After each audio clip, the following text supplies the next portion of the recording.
Banjo-Kazooie Nuts and Bolts. A divisive game amongst Banjo fans, to say the least. Now, this was the first Banjo game that I played, and my introduction to Banjo in general. Something that I'm sure is different from other people who have talked about Banjo. So, let's head off to Momo's Motors and get started with this. Wait, no magic? Okay, I have to address this before we continue. Why are we limited to one save file per storage device on any profile? Is it because of autosaves? They could have made it work. Other games have. I just really don't understand why it's like this.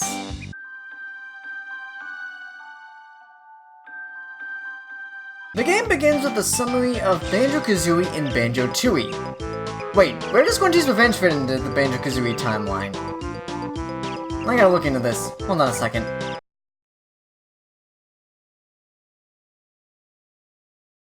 Okay, in between Kazooie and Tooie. Wait a minute. Kazooie came out in 1998, and the sequel came out in 2000. Interesting. When we get to see our duo, they're well-fed? I mean, hey, you can't beat a good pizza.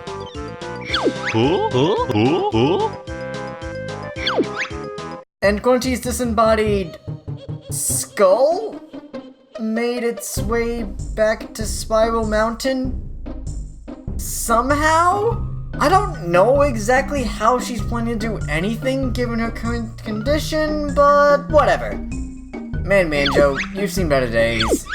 Right before Banjo, Kazooie, and Grunty are about to fight, we get a very unconvincing pause screen.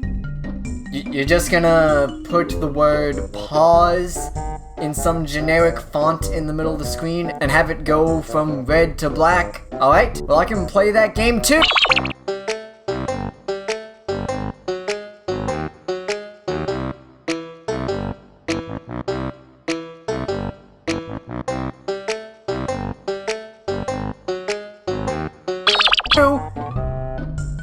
Wait, was that?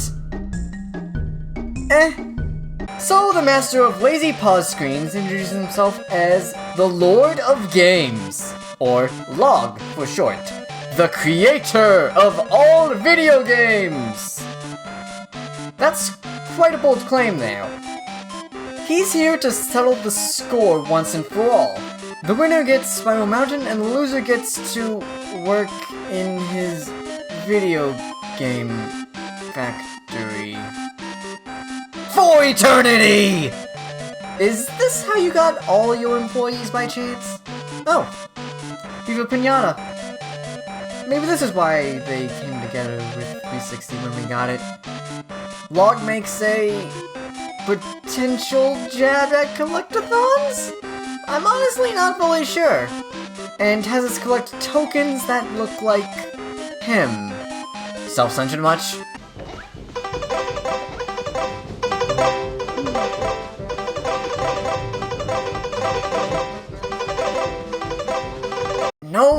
No.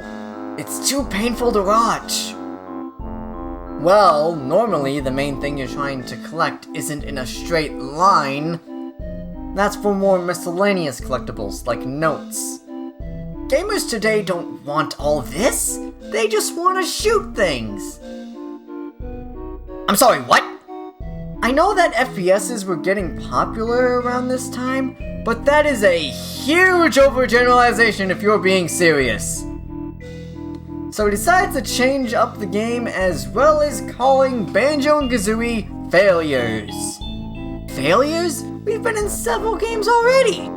But nowhere near as many as that Italian gentleman, correct? He does have a point. You know what? He does. Luigi has been in way more games than Banjo and Kazooie.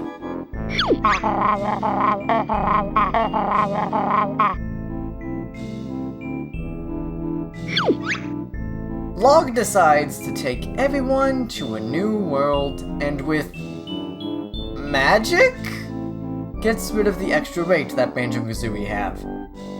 Or is he just removing the displacement modifier on their models? Now, I do actually quite like these designs for Banjo-Kazooie, for the most part. One of the main things I don't like about it is Banjo's nose. Why does it look like a rectangular train funnel? And Kazooie's feathers on top of her head could have been handled a little bit better. But hey, I like this better than what Smash did with it. Also, I can't go any further without addressing this, the text scrolling. In Nuts and Bolts, there are two sizes for the text. Very small, which can be hard to read at a distance, and big text. The problem with big text is you have no control over the scrolling of the text. If you missed something, you'll have to wait for the text to scroll back up. And I think sometimes there are lines of dialogue that only show up mid-scroll. Did they fully test the big text? I honestly have no clue. Okay. Gameplay. The Bolts of Nuts and Bolts is about vehicles. Throughout the game, you are either given parts, find crates with parts in them, or buy parts from Humbawamba? What happened? She looks nothing like her previous appearance. She also sells vehicle blueprints. When you want to build a vehicle, which you'll do a lot of, you head off to Mumbo's Motors. And you have a pretty robust set of tools at your disposal. The only thing holding you back is your imagination. And the parts limit. And the size limit. And the game's physics. We'll get back to the physics later. In between levels, we spend our time in Showdown Town, which is the game's hub world. I do quite like explorer hub worlds and platformers. It's nice to have a little sandbox area to just run around in. Do all platformers need one? Not really, though it can be a nice addition all the same. However, Log only lets you use the trolley in Showdown Town. Fine, hand over the Game Globes then. Game Globes being what lets you open up a game world. Each world has multiple acts, which each have their own challenges, and sometimes the environment changes a little between acts. Wait. Heading into a world for the first time triggers a brief intro segment, which, if I recall correctly, are all parodies of old show openings. I can't say I recognize what any of these shows are supposed to be, but maybe you can? Okay, I need to address this. I've noticed framerate issues during these cinematics and loading screens in general. I have no idea if it's the game itself or the 360, but it is very noticeable when it happens. I have also noticed framerate issues during two missions, one of them being the final mission. I don't fully know why it happened on that mission, though I think that in the other mission that it happened in, it was caused by how much smoke there was on screen. Way too much smoke. Each act has their own assortment of missions, though the numbers vary from act to act. You get notes, jiggies, and Trophy Thomas trophies, which are basically just a fourth of a jiggy, though what determines the highest reward you get all rewards lower than the one you got, is inconsistent. Sometimes it's score-based, sometimes it's time-based, sometimes it's based on the amount of health something has. There are also two types of missions. Player choice, where you can take in any vehicle you want, and Log's choice, where he tells you what vehicle to use. No exceptions. Let me tell you something about these log choice missions. They are by far some of the worst missions in the entire game. Some of the vehicles they provide are not great, and these missions seem to take up at least half of the missions. Isn't one of the main things with this game building your own vehicles? Why are you forcing us to use already made vehicles half of the time? I can understand having some log choice missions to help show what can be done with the building tools and the parts you build with, but half of the missions? That's too much. Luckily you can edit these vehicles in the middle of missions, but even then, sometimes it doesn't help or just makes it worse. Alongside the Jiggy missions, each act also has a varying number of Jinjo missions. These range from fetch quests, races, combat challenges, taxi missions, and speed challenges. Let me tell you about these speed challenges. When you get access to the spring, you can basically cheese these by just putting a spring on a seat, holding the right bumper, and then pressing the spring button. I don't think that was intended. Beating a Jinjo challenge gives you a colored coin to be used in Jinjo Bingo. Something that gives you various things from notes to vehicle parts. I didn't care enough about it to go searching for all the Jinjos, though it's a thing. A few acts in the game world is dedicated to Grunty, where you face off against her. When you beat her, you get a particular part that she was using and log upgrades your trolley with it, allowing you to explore more of Showdown Town. Huh? If we beat her in a race, she'll call off the plane and leave? So she says. I was in a similar situation once before, a long time ago, with a genie and a giant pig. Did they just... Yeah, they just referenced Diddy Kong Racing! And later in the game, they just straight up name drop it. Was not expecting that. Graphically, the game looks very good.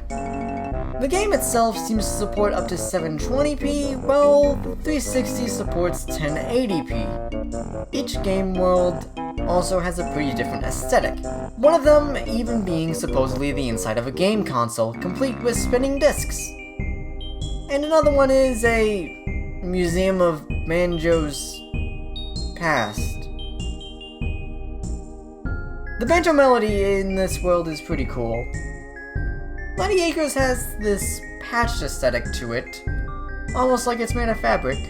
The Terrarium of Terror is a space ecosystem inside of glass spears? Okay then. The music in this game is also pretty good. It appears to be orchestrated for the most part, and some iconic tracks do return. Quite a few of them being in that Banjo-Land melody.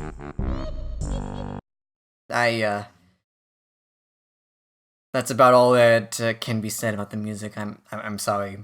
That's all I wrote in the script. Okay, now it's time to talk about the physics. They're, kinda bad. Depending on the vehicle and various other factors, some of the most random stuff can happen, which can make you lose a mission. Even trying to navigate Showdown Town can be a hassle. And if you're trying to carry a bunch of stuff back to the Jiggy Bank or Mumbo's Motors, it's just gonna fight you all throughout. However, there is also a way to use the physics to your advantage. There are some odd quirks in the physics that if you use the correct parts in the right way, you can cause some interesting results. The main one I used for my playthrough was what is referred to as the spring engine, which gives you a speed boost every time you press the spring button. A YouTuber by the name of Grim and Grin has a series of videos that go in depth on quite a few of these exploits, from more traditional methods of propulsion, to remote-controlled vehicles, to even making vehicles that are way bigger than you can normally make. What do you know? I guess you are only limited by your imagination after all. And the part limit. After you get 75 Jiggies, you gain access to Spiral Mountain Act 2. Why is it Act 2? Well, you see, the start of the game the part where Log says all gamers want are FPSs nowadays. Or rather in 2008. Still a complete overgeneralization. Is Spiral Mountain Act 1. So, in our return home, we have 2 missions. And Act 1 only had 1. Symbolism! The first mission is from Mr. Pongface himself.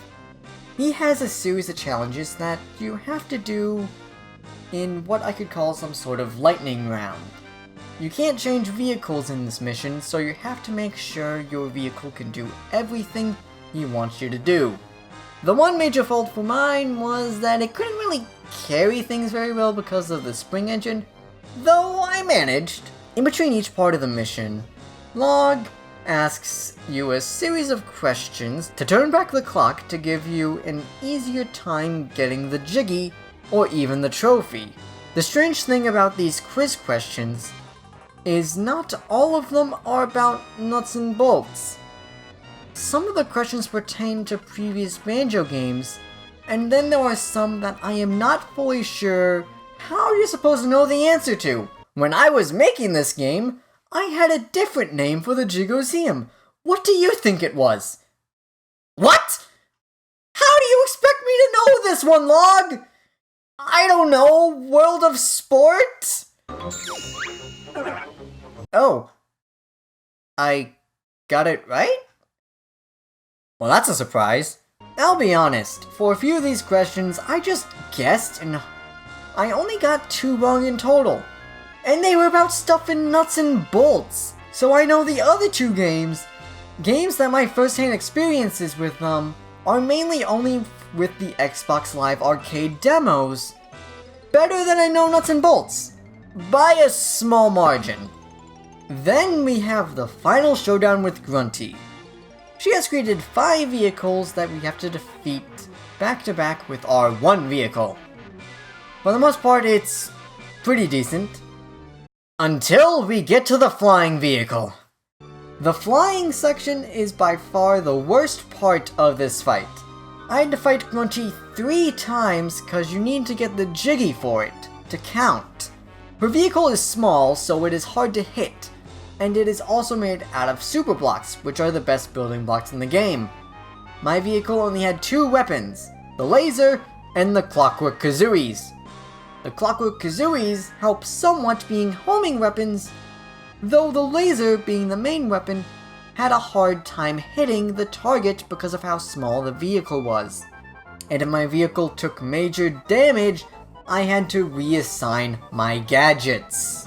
I also almost always lost the parts to the spring engine when my vehicle took major damage, making it a little bit harder to keep up without being able to get a speed boost. I probably should have added some jets to my vehicle, but I didn't because I liked using the spring engine and didn't feel the need. Eventually I beat her in Jiggy time though. Right before Kazooie is about to give Grunty a piece of her mind, the Master of Lazy Pause Screens interviews one.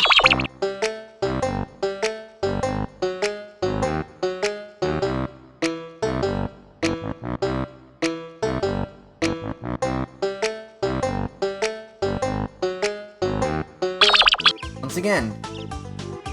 Okay, who is causing that?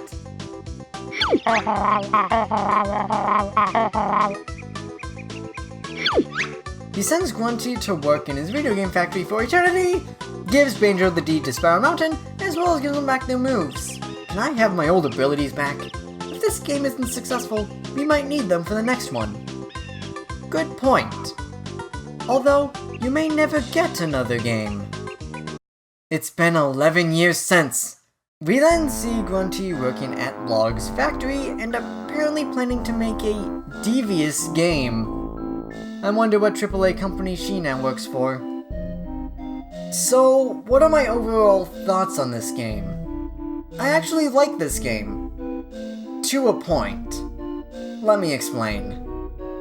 The main thing that I like with this game is just messing around with my vehicles and messing around with the game's physics. This does include doing sequence breaks, Though I didn't do that a whole lot in this playthrough, in fact, I tried to avoid it as much as possible.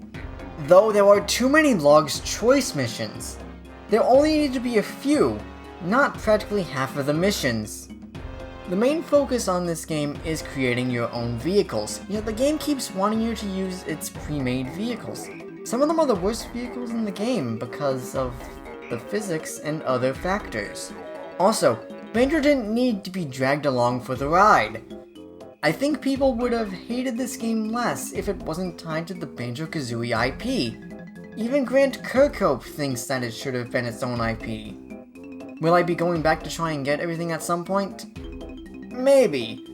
I think the main thing I'd be doing is getting all the vehicle parts and blueprints.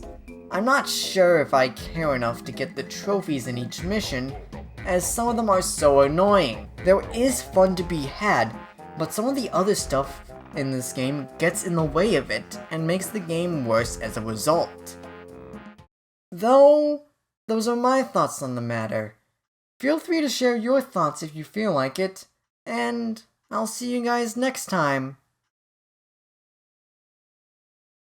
Now watch Nuts and Bolts 2 get announced now that Banjo's in Smash.